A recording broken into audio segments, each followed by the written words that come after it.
সূরা আত-তলাক আয়াত ১ ইয়া আইয়ুহান নাবিয়্যু ইযা তাল্লাকতুমুন নিসাআ ফাতাল্লিকুহুন্না লিইদ্দাতিহিন্না ওয়া আহসুল ইদ্দাতা ওয়াত্তাকুল্লাহা রাব্বাকুম লা তুখরিজুহুন্না মিন বুয়ুতিহিন্না ওয়া লা ইয়াখরুজনা ইল্লা আন ইয়াতিনা বিফাহিশাতিন মুবায়্যিনাতিন ওয়া তিলকা হুদুদুল্লাহি ওয়া মান ইয়াতাআদ্দা হুদুদাল্লাহি ফাকাদ যালামা নাফসাহু লা তাদরি লাআল্লাল্লাহা ইউহদিসু বা'দা যালিকা আমরা।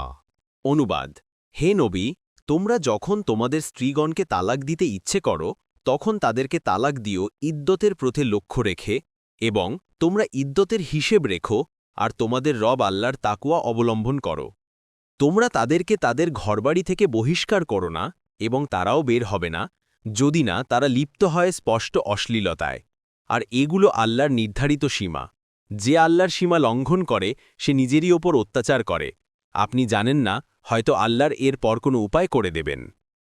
তাফসীর। ১ নং ফুটনোটের বিবরণ। আবদুল্লাহ ইবনে উমর রাদিয়াল্লাহু আনহু বর্ণনা করেন যে তিনি তার স্ত্রীকে হাইজ অবস্থায় তালাক দিয়েছিলেন।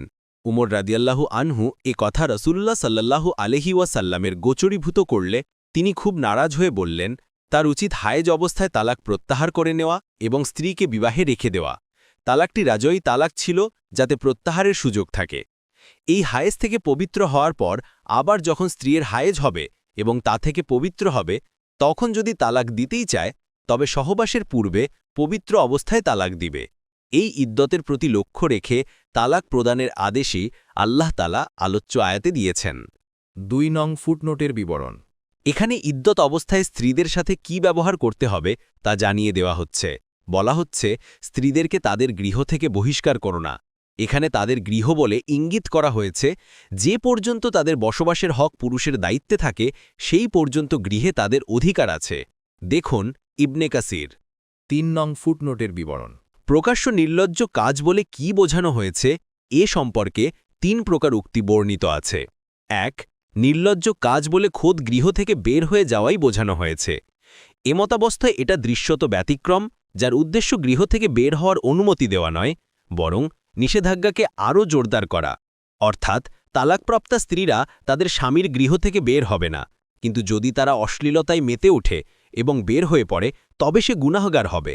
সুতরাং এর অর্থ বের হওয়ার বৈধতা নয়, বরং আরও বেশি নিন্দা ও নিষিদ্ধতা প্রমাণ করা। ২. নির্লজ্জ কাজ বলে ব্যভিচার বোঝানো হয়েছে। এমতাবস্থায় ব্যতিক্রম যথার্থ অর্থেই বুঝতে হবে, অর্থাৎ তালাকপ্রাপ্তা স্ত্রী ব্যভিচার করলে এবং অপরাধ প্রমাণিত হলে তার প্রতি শরিয়াতের শাস্তি প্রয়োগ করার জন্য অবশ্যই তাকে ইদ্দতের গৃহ থেকে বের করা হবে। ৩. নির্লজ্জ কাজ বলে কটুভাষিনী ও ঝগড়া বিবাদ বোঝানো হয়েছে। আয়াতের অর্থ হবে এই যে তালাকপ্রাপ্তা স্ত্রীদেরকে তাদের গৃহ থেকে বহিষ্কার করা জায়েজ নয়, কিন্তু যদি যারা কটুভাষিনী ও ঝগড়াটে হয় এবং স্বামীর আপনজনদের সাথে দুর্ব্যবহার করে তবে তাদেরকে ইদ্দতের গৃহ থেকে বহিষ্কার করা যাবে। দেখুন কুরতুবী ও বাগভী।